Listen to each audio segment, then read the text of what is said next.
O jeito simples é fazer o assert por aproximação.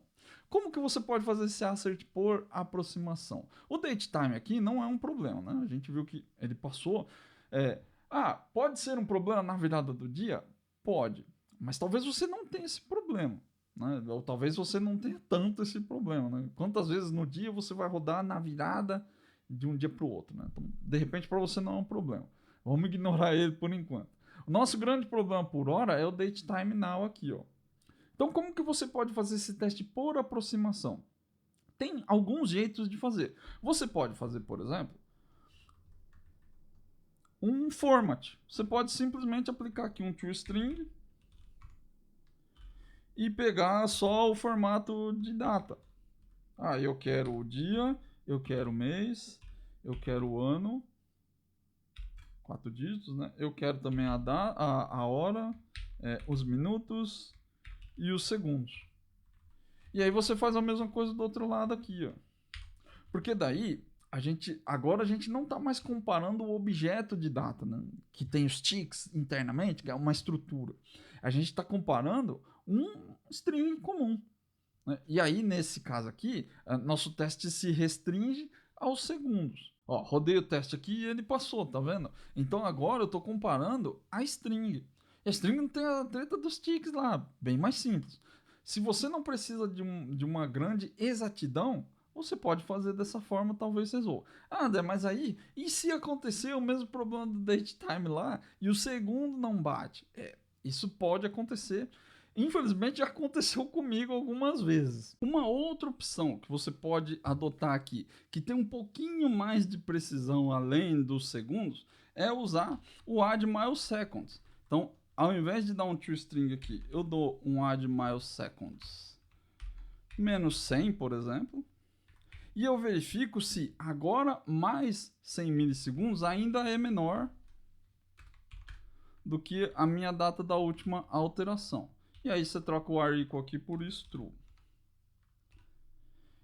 Não é um método exatamente preciso, ele só é um pouquinho mais preciso do que os segundos, mas pode gerar o mesmo problema. Então, o que ele vai verificar aqui é se agora menos milissegundos, menos 100 milissegundos, ou seja, 100 milissegundos atrás, essa data ainda é menor do que a data do datetime now que foi setado aqui. Então, se passaram apenas 100 milissegundos, ele vai fazer esse teste ser válido. Pode acontecer de você talvez alterar alguma coisa aqui e o negócio não bater exatamente, mas é como eu disse, esse método é o jeito não exato. Então, se você precisa fazer o seu teste, você só precisa checar se a data foi setada. Não importa exatamente qual data está lá, esses dois métodos vão servir para você. Você faz o add mileseconds menos 100 aqui menor e troca para true, ou você formata como string mesmo e vai ter um resultado lá. Na maioria dos casos pode resolver. Agora, mas pode não resolvendo. Para mim não deu certo. Como é que eu faço então? Aí você pode resolver isso do jeito certo, só que o jeito certo ele é um pouco mais complexo do que isso. Então vai criar um pouco de chateação aí. Como que a gente faz? Você cria uma classe e uma interface. Então você encapsula o problema. Qual que é o grande problema aqui? Existe uma parte do meu código que não vai retornar sempre a mesma coisa se eu chamar, que é esse cara aqui, ó. Ou esse cara. O que a gente pode fazer? Vamos trocar esses caras aqui por uma classe e uma interface. Se eu tiver uma classe e uma interface, eu consigo injetar esse cara dentro do meu código e aí eu não estou mais à mercê do relógio exatamente. Eu posso colocar uma classe aqui para fazer esse trabalho e ela eu consigo mocar. O datetime você não vai conseguir mocar, ele é um struct. Não sei se dá para criar uma instância de mock de um struct, mas de qualquer forma, o now, veja que ele é um get. E aí você teria que dar um setup get aqui, talvez até dê para mocar, mas não recomendo. É muito mais fácil que você crie uma classe. Eu até já criei uma aqui, ó, deixei uma pronta, que é uma classe bem idiota. Não tem praticamente nada aqui, ó. Timestamp provider. E aí ele tem aqui, ó, um datetime today e um datetime now. Simples assim. Né? E aí eu tenho aqui uma interface, ó, e timestamp provider. Eu simplesmente pego esse cara aqui, implemento aqui e eu resolvo o meu problema. Quer dizer, só isso não resolve, né? Agora eu posso pegar esse carinha aqui e injetar na minha classe. Vamos injetar aqui no alterar pedido, né? Que ele deu problema. E timestamp provider TMS. E aí vamos criar aqui, ó, private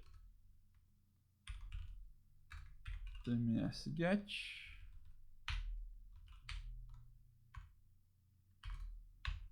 TMS.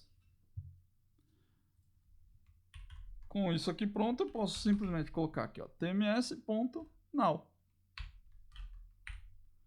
E aí meu código vai continuar funcionando, porque ele vai chamar lá esse cara lá na execução do nosso código aqui, né? Ele vai chamar o datetime.now por trás dos panos, só que eu criei uma fachada na frente dele. Então estou usando aqui um padrão, né, para esconder a implementação original e colocar uma outra implementação na frente. Porque essa implementação eu consigo mocar com mais facilidade. Então posso simplesmente vir aqui no meu teste, ó, ele já quebrou, inclusive, né?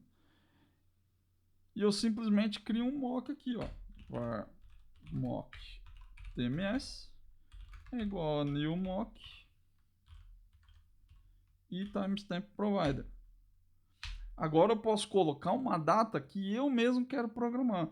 Mock tms .setup e eu quero que t.now returns new date time 2023/22 e eu simplesmente injeto aqui, ó, mockTMS.object. E aí aqui na hora de checar, ó, eu só troco aqui are_equal. Vamos copiar aqui a data. E vamos rodar o teste para ver. Ó. Vamos dar um build. E um run test. Ó, e agora o teste passou, tá vendo? Então, dessa vez ele fez a comparação, porque eu só fiz um mock. Então, agora que eu mockei, eu posso retornar a data que eu quiser aqui, que fica muito mais fácil. É mega complexo? Não é mega complexo. É só que você vai ter que lembrar, assim, a solução em si ela não é tão problemática. A grande complexidade aqui é que você vai ter que lembrar que toda vez que você tiver que colocar uma data aqui, ó, você não pode usar datetime.now, porque você não vai conseguir verificar essa data. Você vai ter que injetar sua classe para que você consiga fazer o mock dela depois. Das duas soluções, o que eu recomendo? Na maioria das vezes eu vou do jeito simples, porque como eu disse, resolve o problema para mim. Foram raras as situações onde eu tive que fazer uma checagem exata aqui, ó. E muitas das vezes você não tem a necessidade de testar os timestamps. Então, o que eu quero que você entenda tudo que você coloca mais no seu código aumenta a complexidade dele. Então, mesmo que seja só uma classe de timestamp, é incomum. O mais normal é usar datetime.now aqui. Se a pessoa não testa, ela não vai sentir falta se tem ou se não tem uma classe, se precisa ou se não precisa mocar. Então é muito mais antinatural ter uma classe que vai te dar esse valor aí.